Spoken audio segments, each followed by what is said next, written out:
So personally, my leadership style is built on certain principles and values, and I will just try to summarize some of those principles and values. So the first is um, it's built on radical candor. And by radical candor, I mean that you must be able to say the truth honestly in a manner that is reinforcing both to the person you're speaking with and also reinforcing to you based on your values and principles. And so, how I apply radical candor to coaching is that I see the coachee as an accountability partner that I need to be honest with, and to a great extent, I do not need to lose myself, because I want to impact on someone. So the person needs to understand what my values and principles are. Needs to understand how I'm bringing my experience and exposure to help that person to transform what they want to transform,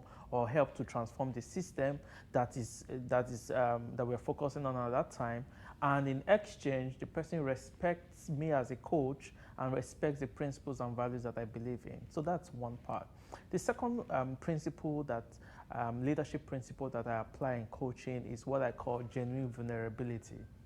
And the concept of genuine vulnerability is that often as leaders, we are under pressure to look good all the time. We're under pressure to be the nice guy, and also to have everything correct. But I've come to learn in leadership that you're first human before you become a leader. And as humans, you are prone to mistakes. You are also growing. You are also evolving. And if you do not ask for help when you're growing and evolving, you would you'll be building a foundation, you'll be building yourself on a wrong foundation. And so the concept of genuine vulnerability is that you're honest enough to ask if you're doing the right thing and get feedback and use that feedback to redefine yourself. And so as a coach, I think it's really important for you, like I mentioned earlier, that you receive feedback from your coachee so that you're able to use that feedback to refine how you are able to improve on the coaching experience per time and overall improve on how you're able to create the kind of impact. The third leadership principle that I apply is pretty simple. Be true to yourself. And in being true to yourself, I think as coaches, we must be able to say when we are not able to do something. We are not God.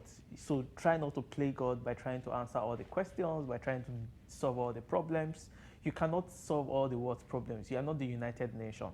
So you solve the problems that you can solve, and when you have to refer the coaches to other resources or other coaches, you refer them. And even if you have to get back to them to say, you know what, I don't have this answer right now, or I don't have this solution right now, but if you give me some time, I'm happy to come back to you. And I'm also happy to explore available resources that can actually help you in getting past this bottleneck. And I think every coach should respect a coach that is honest enough to tell them what they are capable of doing, and accept the fact that they are true to themselves.